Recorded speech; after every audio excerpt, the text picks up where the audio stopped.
Hello and welcome back to another episode of Mind Body Content Podcast. We are your hosts, Nick Pinelli, Raymond Oliveras, and I am Chris Lawler. And of course, our mission every week is to educate you about the three things all entrepreneurs must pay attention to, which is that mindset, body, and content. Please don't forget to follow, like, and subscribe wherever you consume your content. On today's show, we have a special guest, Steve Dancer. He is an entrepreneur, real estate investor, and business owner from Texas. He is the owner of Texas Senior Care Solutions, which is a senior home transition service for seniors selling and transitioning from their current homes to senior living communities. Hello, everybody. How are we doing today? Steve, thank you so much for joining us on today's show. How are you doing as well? Man, it's my outstanding pleasure. Chris, doing great, just fantastic, showing all these young guys out here how to make money, man. Excellent, excellent. Nick, Raymond, how have you guys been? It's been a little while since we chatted. Everybody hanging in there and doing their jobs, growing their business.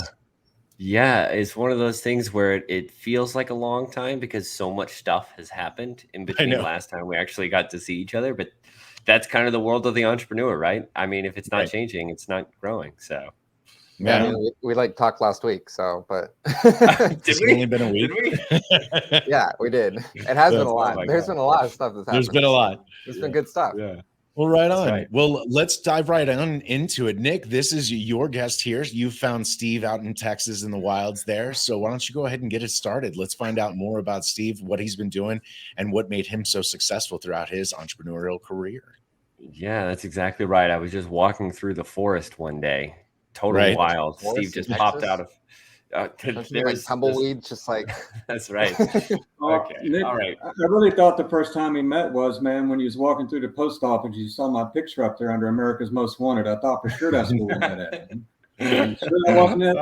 Oh man, no. you had your cowboy hat and this. Yeah, I mean, I was all decked out. I mean, if I'm going to get a prison photo, I'm going to get a good one, you know? That's right. Nothing wrong That's with right. His mustache was about 6 times bigger too. You know? Yeah, I got a handlebar mustache. Yeah, that's it. That's everything. Yeah, Yellowstone got nothing on me, man. That's right. Awesome. No, but so I met Steve at a networking event that I was going to, and really that's where you meet a lot of different people of a lot of different varieties when you're starting your business. And Steve's story really just struck me as so impactful and inspiring, because I was just talking to the gentleman, just trying to find out more about what he does. And it just kind of unraveled into an entirely inspiring story of where I was at the time, where I want to be in the future. And I just thought having Steve here to tell his story in front of all of the listeners that we have and with you guys would be just fantastic. So Steve, I wanted to ask, how long have you been an entrepreneur, and why did you get started in this entrepreneurial disaster, fever dream, love affair in the first place? I started my first business as the business owner, entrepreneur. Yeah, I'm an old guy, 1979, when I'm 19 years old, right, guys?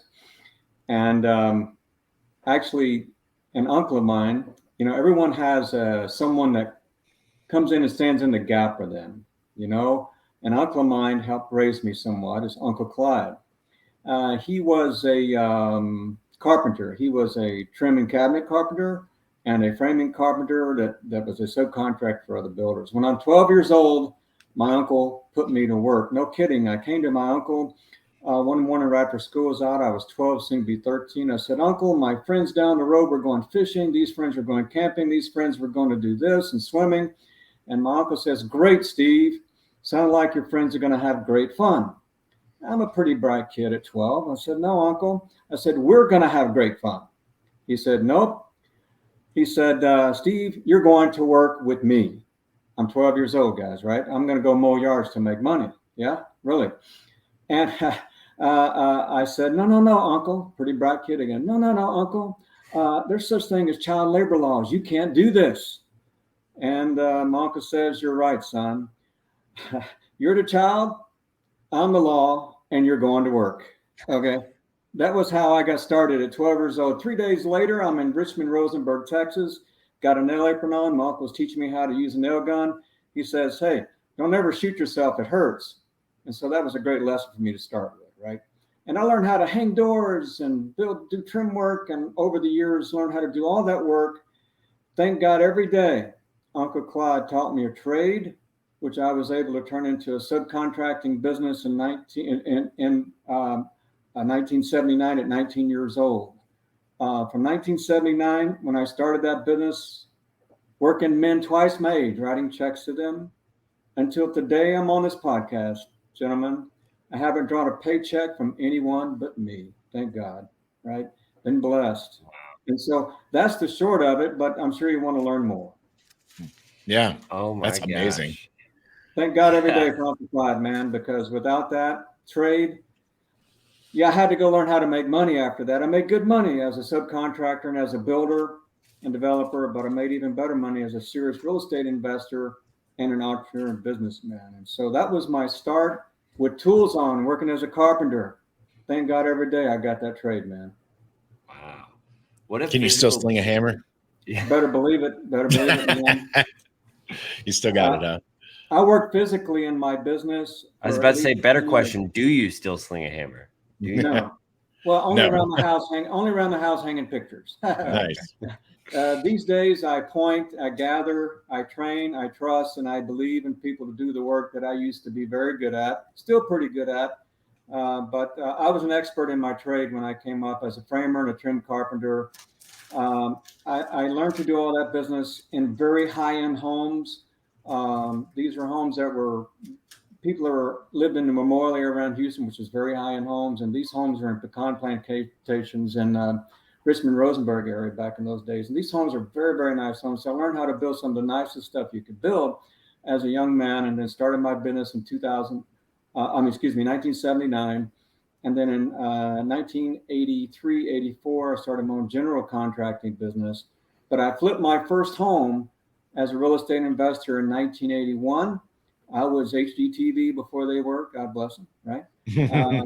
And since have done so hundreds and hundreds of times, built several hundred custom homes.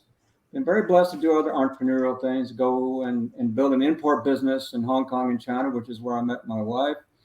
And so it's not just a construction business and the real estate business and or the senior care part of it. There's other journeys along my way that are very entrepreneurial, that created a stepping stone, a ladder to success that I was very blessed to start with Uncle Clyde. So during that path, then what was the day when you decided to become your own boss and stop writing checks to, or collecting checks from other people like that? I mean, from employers. Was there a significant moment? Was there a specific employer that finally was the end of that? Or did you just see the light and knew that you had a different path? It was when I was 17 years old in the summertime. I was helping frame a home. I'd gotten pretty good at it. I'm just so jealous that you discovered this at 17. Yeah. Because you've been doing this for so long, and I'm sure you'll get to this at some point. We'll get into it, but it's there's so many mistakes along the way. So to make them when you're younger is kind of nicer too. So anyway, it's when I was 17. I was on a framing crew, and a framing contractor got run off, and the builder came to me and said, "Can you handle this?" I said, "Sure." And I built one of the nicest homes for that guy on time and made a lot of money. At that moment, at 17 years old, I could read a blueprint really well, and I had a three-dimensional view of these homes. It was a gift, still is a gift. And I knew at that moment I could build any home, any building, anywhere, anytime, any way. And so it took me a while to create the capital and the money to where I could start my own business. But by the time I was 19 years old, I could do that. And that's how I did it. I worked 7 days a week for months at a time, building the capital so that I could make enough money to buy all the tools and buy all the infrastructure and everything I needed to start my own business at 19 years old. So instead of going into the military like my two older brothers did, I went into business, man. Nice. Yeah. And I'm curious to have that work ethic that young, to be working 7 days a week, just countless hours, while all your friends are out fishing, having fun, having a good time. Was that something that was kind of inherent to you, or do you have to develop that mindset over a period of time? Go back to Uncle Clyde, right? 12 years old, child labor, right? Right. Right. He instilled some things into me. he was not perfect, neither is any of us, but he instilled some things in me that lives on today. And part of that was a work ethic, and don't let anybody tell you no. And there's not a mountain you can't climb. Man, have I climbed some. Sounds like we could all use an uncle like that. Yeah. What would you say would be for people nowadays, or people starting their business or in business, what would you say is a good way for them to like develop that work ethic or mindset compared to what they see online, like now with advice? Yeah, that's a great question, Ray. A tough question, but a great question, because I've worked really hard to instill the same work ethic into my sons, right?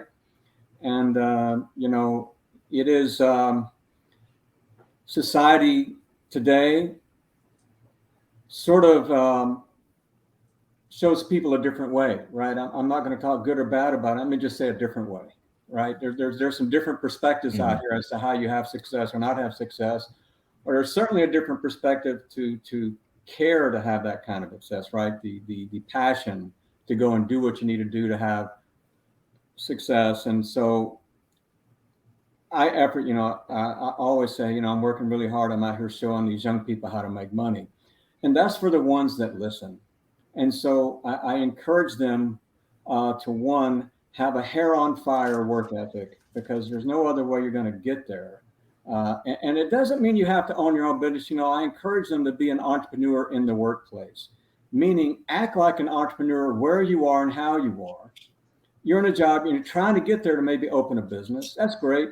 Have that entrepreneurial mindset, hair on fire mindset, that work ethic that will help you get the next raise, the next position where you are while you're attempting to save the money and or build the expertise, or work part-time on the side building your business, which is what a lot of people do. They work part-time on the side building a business, eventually make it work to where they can, fire the boss, so to speak. But that hair on fire work ethic, and then also always is something I've been my entire life, is without question, if you want to have continued and lasting success like I have had, thank God, is you must be a student of the game. Nice. No matter where you are, I don't care if you're 50 years old or 20 years old, be a student of the game, and don't let everybody tell you that you can't. Just go out and show them that you can, and be the best at it, and that'll make your way. And once you start building a reputation, you start getting great reviews and people standing up for you. I never say the sky's the limit, but I never put a ceiling on myself. So you can say the sky's the limit because that paints a rainbow, and it's just not.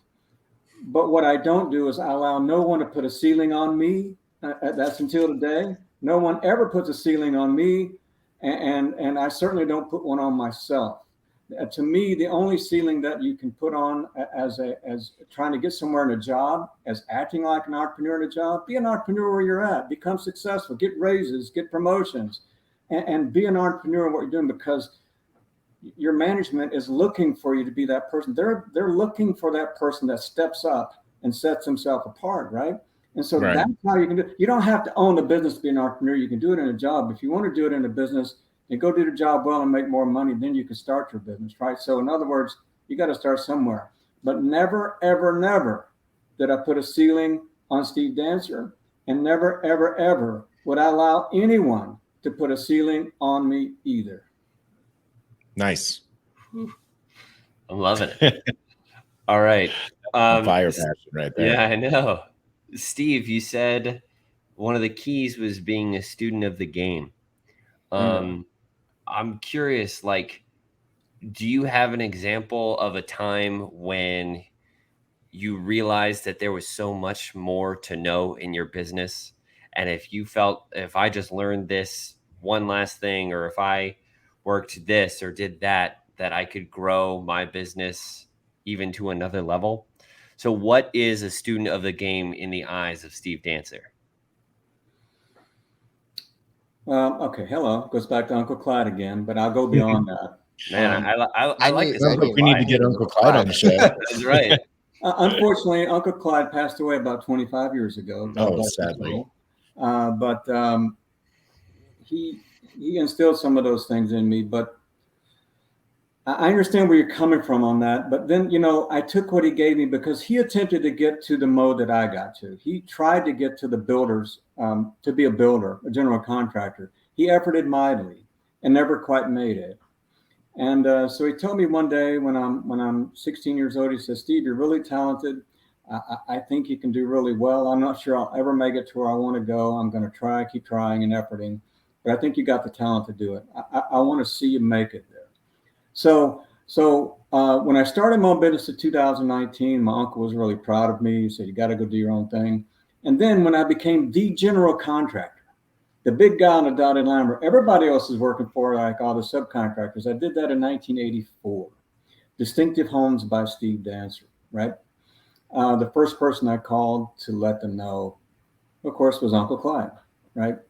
And extremely proud that his initial tutelage of me, that I took it to the next level and turned it into something really big and amazing. Of course, he was also aware I was already a real estate investor by that time because I could do all of that work, right?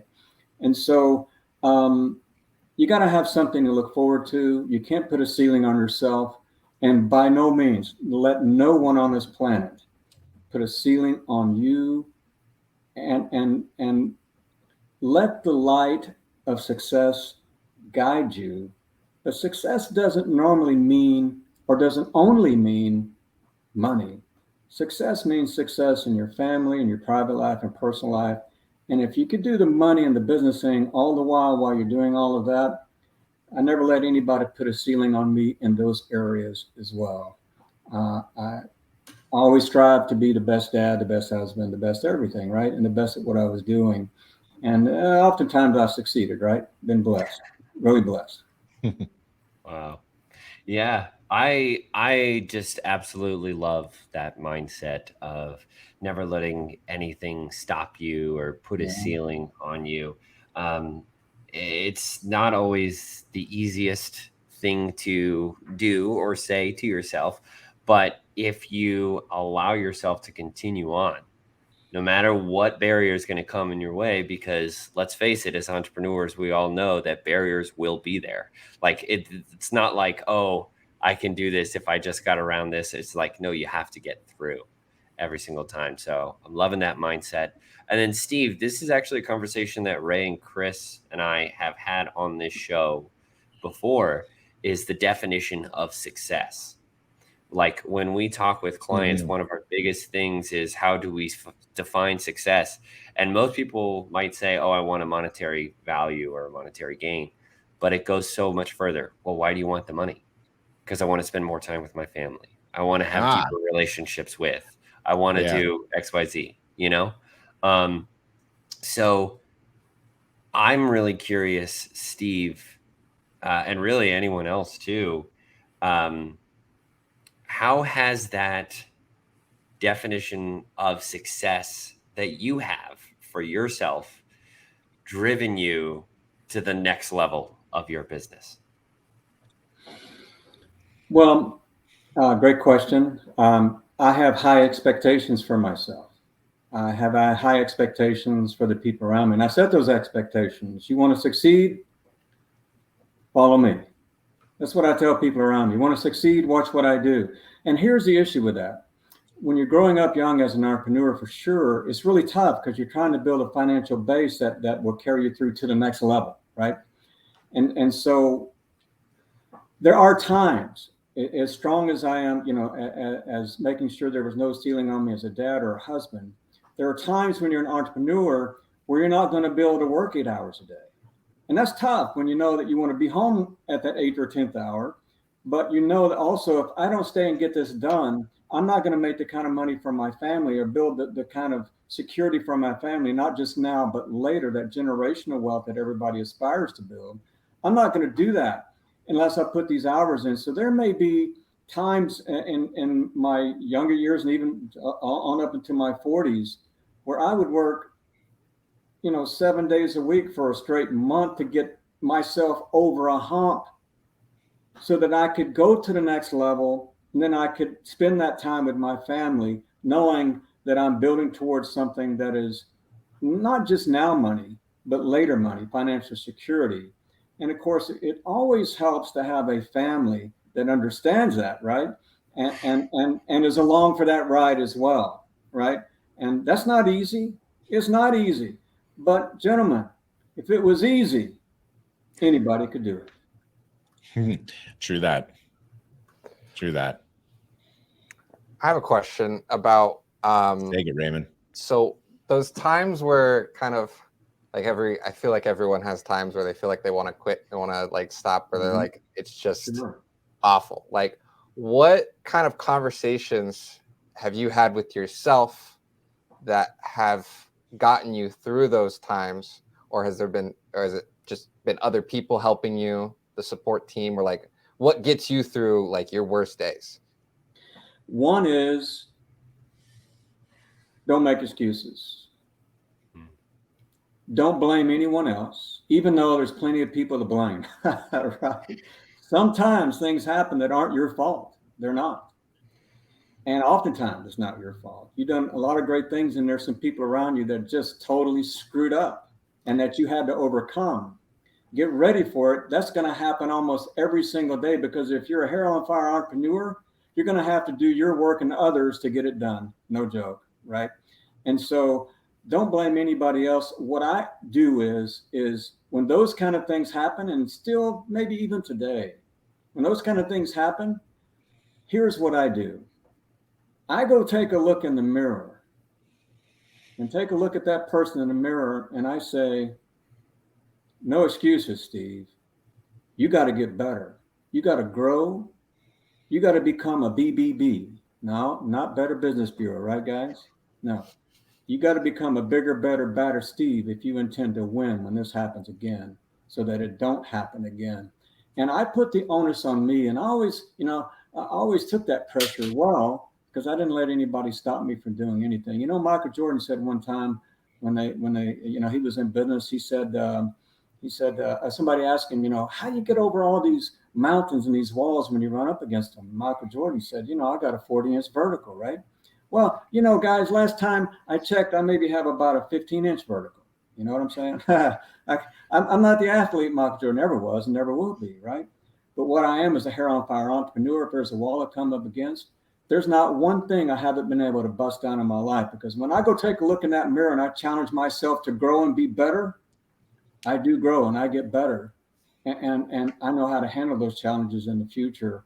And man, bad English, but great presentation guy, ain't nothing stopping me. That's the mindset right there. That's right. I like that. Love I think when you said bigger, better, badder, Steve, I could see all of us were like, "Ooh, I like that." For sure. That's amazing. Taking notes. Yeah, that's part of being a student of the game, right, guys? Right. Yeah. Right. Now I can give you the actual student of the game stuff. I'm a licensed real estate broker here in Texas. Tough deal to get, man. 900 hours in the classroom, minimum. 4 years in business, do X amount of business before you can get that broker's license. Tough. It used to be a lot easier. Wow. But when I got it a few years back, they toughened it up and made it, because there's a lot of people that came in and screwed it up, and they said, we got to make it tougher. 900 hours in the classroom. Got to pass the broker's test after that. Got to do X amount of business for 4 years. You got to be on the good citizen ratio. Then suddenly you can be a broker. So literally, it took me 10 years to do that. While I was building on my business, continuing to work, doing all I'm doing, I wanted to be not just a realtor or a licensed developer. I want to have that broker's license, which would open up a lot more stuff. So it took me 10 years while I was running my businesses, go to the real estate classroom. All of my education was done as a real estate broker in the real estate classroom. They do allow people, you could have a 4-year degree in botany. No kidding, right? What's that got to do with real estate other than trees, maybe? I don't know. Right. And they'll give you maybe 400 hours towards your 900 you need, but the rest of it's got to be real estate classroom. I didn't do that. All of mine was in a real estate classroom. Took the test and passed it. Boom. It was a something that I knew I wanted to climb and do. Did I have to do that? No, but it has helped me make significant money since that time. And so that's literally being a student of the game, having the wherewithal and mindset to once you start something and finish it, which was a great indicator to my sons. I set a great example for those guys. Wow. Nice. Very nice. All right. So, Steve, one of the other big things that we talk about, mindset is huge for us. Entrepreneurship is very important. One of the other things that we really talk about is how do you take care of yourself physically? Because in this, this is a long-term game, the entrepreneurial story, right? It's not, you can't just burn out in 6 months and say, all right, I'm done. I did what I needed to do. I'm out. We're talking, how do you take care of your body physically enough to where you can continue on every day, 365 days until that year's done, and then you do it again next year? So yeah, great question. Great question, Nick. The first thing I would say is get enough rest and sleep, and that's the hardest thing for hair on fire entrepreneurs to do. I will tell you that I have been guilty of not being able to do that at times, many years. So that had affected me. I do a little bit better at that over the last 5 or 10 years. Get enough rest, because your body's got to heal itself, right? And it will. I told you guys sleep was important. I told you. But there I'm it as is. guilty Okay. as any other serious hair on fire entrepreneur of working late into night, doing what I got to do to make sure I can face the next day to make money. So I get that, and you got to do that sometime. That's a fact. But other thing I do is I work out, maybe 2 or 3 times a week. Not Arnold Schwarzenegger workout. Hello, not that, right? Just the stuff to keep you in decent shape. Not great, I don't. When I was younger, I was a workout maniac, and man, was I in shape. I had to be, because I was lifting all that heavy stuff and building those houses and commercial things. And when I was physically doing all that, I was in great shape.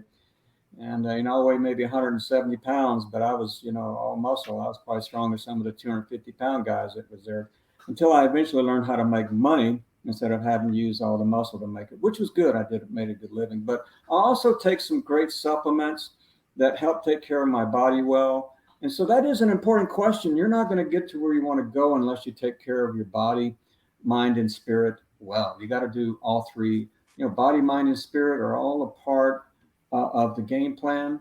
Any one of those elements left out, it'll be a harder track to the top, wherever the top is. Everybody has their own place where they need to go or want to go, right? Wherever the top is for someone, then that's their thing, right? They have their own way to go and their own persona. I'm all over that.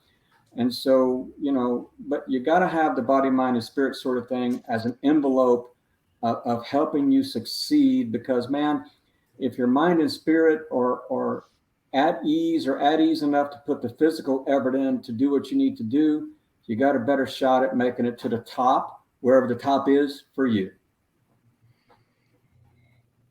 Nicely said.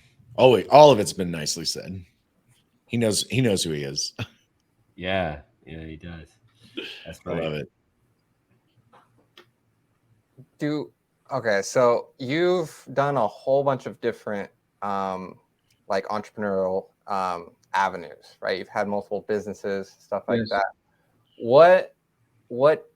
Why at each time, why did you decide, maybe there's probably different reasons, but doing multiple different businesses rather than just focusing on one thing and growing that as big as it possibly? Maybe I got this wrong. Maybe you did do that too, but where was your idea with the multiple businesses, and what kind of things needed to be in place to do that stuff? That's a great question, Raymond. I've got some good answers for that. But I think, imagine yourself asking this same question to a fairly wealthy guy named Elon Musk. Who? Right?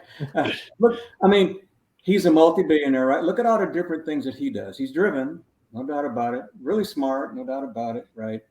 And some people may see that as a mild comparison. I'm nowhere near that level. But you are in our hearts, Steve. Well, thank you. I appreciate that. Nowhere near Elon Musk, but I tell you what, if you want to look at someone that does all these different multiple types of facets of businesses, it's not just because he has the money he can do it, which is part of it. He couldn't have bought Twitter for I don't know how many billions if he didn't have a lot of money, right? He couldn't have done that. But the fact that he thought he could do that and handle it and make it into a business, or whether it be Tesla or the core drilling company, whatever he has, you know what I'm saying, guys? Holy cow, does that guy have it spread out, right? And part of that is because he had the money to do it. The other part is, hey, he started pretty well with not so much either, and showed us all how to do something different. But I think it was about opportunity, not putting a ceiling on myself and being a student of the game, knowing that once I got to a certain point in my business life, which I was pretty young, that I could handle almost anything. Once I had this business thing figured out, I got the template, right? And there's a template to building houses. There's a template to doing business. And once you got the template down, it takes a few years to figure that out, then you can move on to whatever opportunities would present itself that makes sense. And, you know, as entrepreneurs, you don't always win at the level you think you would win. You go through certain doors open, you go through them. Some doors open and you don't go through them. Over time, you learn which doors not to go through more than others. Takes a few bruises, right? Takes a few losses. You don't win every single time. You'll take a few losses. What you want to do is minimize the losses and maximize the wins. And so that's what I've been able to do. Everything hasn't been all uphill. There's been some downhill stuff too, guys. You're going to face some of those brick walls that are toughest things to get to, but sometimes it's not the brick wall. Sometimes it's the doors that open by the people that you meet, you know, and these doors open, you say, wow, that's a great idea. I'm going to go do that. What you learn over time is you say, wow, that's a great idea. I wish you well. You know, that's what you got to do sometimes, right? Yeah, that's here's the boot. That takes time to figure out. It's not always, you know, wow, I'm going to go through that door. I'm going to make millions. And you think, you know, wait a minute, how much am I going to lose on this thing a few years later, you know? And so you learn to say, yeah, it's a great idea. I certainly wish you well with that. That's the best way to do it sometimes. Yeah, I definitely have had that. All right, like I'm sure it happens at, you know, every different level. You know, you always learn. You get a boot. You like, yeah. So I totally get that. Totally get that. Steve, I got another question for you. I think we're wrapping up here soon, guys. I don't know. But if not, heck, we can keep talking. I'm having a blast. But Steve, another question for you is, throughout this journey, you've talked about helping a lot of different people, entrepreneurs, seniors. You've helped with your entire home building service. Who are the types of people that you really like to help right now, and how are you meeting them? Last few years, we began to focus more on the senior care industry. Again, our newest division with our companies is Texas Senior Care Solutions. And this is not a vanity play or anything like that. It's something that now that we're in a position in our life and with our expertises and all the broad expertises that we have, we really notice seniors having a lot of issues, some of them getting taken to the cleaners, literally. We notice seniors having a lot of issues being able to afford home care, or they want to go to a senior care community or home health. Whatever those needs were, they were lacking in funding to make it happen and their expertise to make it happen. They were making bad choices with people that run businesses, let's say, not so well, and didn't intend to have any indication as to help the seniors along the way. Look, here's what, you know, again, we're not the care side of it. We're the solution side. We help them generate the capital, assets, and cash so that they can have the money to go to the senior care community if they want, or do the home care that they want. And that's usually done through either real estate that they own, or their kids own, or family members own, or sometimes church members. Man, I really love that church members step up and help out these great seniors with these sort of things. And so with all the licenses and everything that I've done in my business career, I have the ability to help these people. Secondly, we have a great reputation, a public persona in the real estate and business industry reviews that are just, we have a 5.0 review rating in what we do and how we do it. And so we have, in other words, the pelts on the wall to let these seniors and their families, even more so their families, understand that we can take great care of them in this road. And so we help them generate that capital and those assets. We get a licensed attorney, an elder care attorney, to set up trust and insurances sometimes, and annuities depending the situation. So we're not just a Band-Aid. We're serious and experienced business people to make sure that these great seniors are taken care of. You might have saw that on my email, guys, for those of you that received it. But our credo is seniors deserve to live a beautiful life, right? And man, if it's not about that, then why are we in it? And so everything that we do from that perspective, which is a lot of what we do, is we do that. But no matter what area of senior care that you're in, if you're in the solution side like us, you're providing the care, in this industry for sure, but in any industry, and what you guys are doing now, but in any industry for sure, but even more so for these seniors because their families are looking after them like they should, and so many are being taken advantage of. So if you want to have great success in any industry, but for sure the senior industry, you got to do one thing. Take great care of the seniors, guys. You take great care of the seniors, you're going to make great money, because there's still some great money in this for us, and we just don't gouge them in what we do. But we do a lot of pro bono work and help a lot of them do a lot of things pro bono. But there are some deals that we work, and we're making a good living still at doing what we're doing by doing some great things and helping these other great people that are strategic partners of ours in the senior care industry take great care of the seniors. Want to make great money in the senior care industry? I can't say it enough. Take great care of the seniors, and you're going to do well. I mean, that resonates with any product, right? That's right. Any service that you put out there, right? I mean, no one's going to come back if you're not delivering on what you're promising. So that's amazing. That's right. That's awesome. So, so you're mainly talking about your senior care solutions right now, Right. Which is awesome that you're doing that. If someone looked that up, what's the content? How do you reach people? How do you inform them about this business and what you do? We over many years, I did a lot of Google marketing. I even learned how to do it myself. And actually, Okay. I hired services. And then I attempted to do it myself. I actually did a better job than the services did. I'm not kidding you. I even recently tried to hire a service for the senior care side of it. They fell flat on their face, didn't do good. What I found the best is this. Always remember, over the many years I've been doing business marketing, yes, you got to spend money on marketing. But what I found the best, and why Nick and I met, is the gold standard of leads is face-to-face and qualified referrals. Qualified referrals are the gold standard of leads. I'll take a qualified referral over 100 Google leads. I'm not kidding you. And I'll close that sucker, being nice. I'll close that deal. Close that deal, and make money on it. But if I got all these leads from Google, man, I got to chase people. They're going to be mad at me. They're going to be angry and got to do all this kind of stuff. I sent some of them some nice addresses to some insane asylums. I mean, whatever they are, I call them, or, mental institutions, right? Okay. There's because some people really act like that, or just say, hey, don't answer the call, or just block it, or whatever. People kind of go retro on you, and I'm a nice guy, but I don't let anybody put a ceiling on me or force it on me either way. So I handle it in a very mature way. You can do it and just do it right, and make people understand that you got a heart to do what you're doing, and that their interest is your best interest. Nicely said.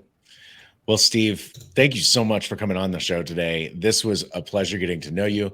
Of course, anyone out there listening, if you want to find out more about Steve's causes and the Texas Senior Care Solutions, you can simply go to texasseniorcaresolutions.com and check out the information there. Anything else that we should plug for you real quick, Steve, before we go? I think from a business perspective, that's it, guys. And I think that's really what this is about. You guys are doing a great job here. Got a great function going on. I am honored to be a part of this podcast and be a part of your world. Thank you so much. Oh, man, the honor is all ours. Thanks for coming in. And thank you all for tuning into today's show. If you enjoyed what you heard, tune in every week for more. And please consider subscribing on whatever platform you're enjoying us on. If it's on Apple Podcasts, be sure to give us the biggest 5-star review you can. And until next time, remember, now is the time to turn that content creation into monetization. And of course, we'll see you next week. Thank you all so much. Yeah.